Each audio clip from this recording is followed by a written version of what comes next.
I love my son, but I hate my life. I know how that sounds, and I know there are people already judging me. But before you do, just listen. I love my son, more than anything, more than words can express.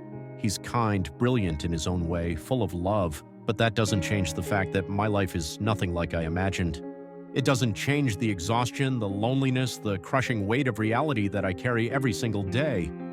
Because having a child with disabilities is more than just hard. It's a relentless, never-ending storm. And no one, not even the people closest to me, truly understands what it's like to live inside it.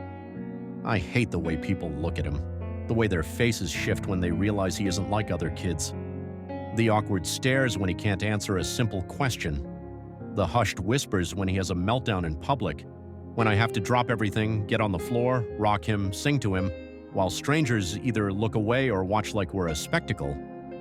I hate the loneliness of it all. Because my son, my beautiful, sweet boy, may never have a real friend. Other kids notice, they always do. They start out friendly, but then they realize he doesn't talk like they do, that he doesn't understand their games, that he can't follow along, and slowly, they disappear. I've watched it happen, over and over again, and so, his birthday parties, they're just us, family, no classmates, no best friends, just a small celebration in a world that keeps pushing him to the edges. I hate that I have to fight for him constantly. Fight for him to be included. Fight for him to be seen. Fight for schools, doctors, caregivers, people who should already know better, to actually care. I hate that I can't even go to church without it being a logistical nightmare. That before we walk through those doors, I have to make sure there's an adult there who understands him. That I have to train them myself because no one is prepared for kids like mine. I hate that he will be my only child, because I don't think I can do this again, and because I know deep down that it wouldn't be fair to him or to another child. A neurotypical sibling would either be forced into a caretaker role or constantly pushed to the side. And another child with disabilities? I don't know if I have enough left in me to survive that. I hate that I can never let my guard down. Not for a second. I have to watch him every moment of every day, because if I don't, he could get hurt. He could hurt someone else. He could disappear. He could stop breathing. The stakes are too high. The weight of that pressure, it never goes away. It never eases up. And I'm tired. I hate the appointments, the endless parade of doctors and therapists and specialists. I hate the phone calls, the mountains of paperwork, the way I have to explain the same things over and over again, just hoping someone actually listens. Even my husband, who loves our son as much as I do, has to ask me what's going on because I'm the only one keeping track of it all. I hate that my son hurts me. Yes, I know why. I understand the trauma, the frustration, the developmental delays. I understand it logically. But that doesn't make it easier when my own child kicks me, punches me, scratches me, bites me.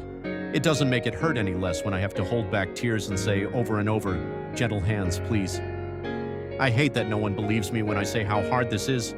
People love to say things like, "Oh, all kids do that," or "It's just a phase." But it's not. And they know it's not. They just don't know what else to say. They're too uncomfortable to acknowledge the truth. They don't want to sit in that discomfort with me, to hear what I really need to hear. That sounds really, really hard. I hate that I can never just take a break, because leaving my son with someone else, it's not simple. I can't just hire a babysitter. It has to be someone trained, someone patient, someone who understands. And those people, they're rare. So my options are limited. It's either my husband or no one. And the truth is, sometimes even my husband doesn't fully understand. But do you know what I hate the most? I hate that I even feel this way. Because I wanted this. I wanted to be a mother more than anything in the world. When we found out we couldn't have biological children, I was so grateful that my husband agreed to adopt. I knew it would be hard. I knew we were stepping into something unknown, and I did everything I could to prepare. But here I am, admitting to a world of strangers something I can't say to anyone else, because there's nowhere else to be this honest, this raw. And that's the worst part, that parents like me have to hide these feelings, that we have to carry this weight in silence because we know, that the moment we speak the truth, people will judge us. Some will call me selfish, some will call me weak, some will say I should be grateful for what I have, and some won't even finish reading this because it's too much. But I had to say it. because keeping it inside is unbearable,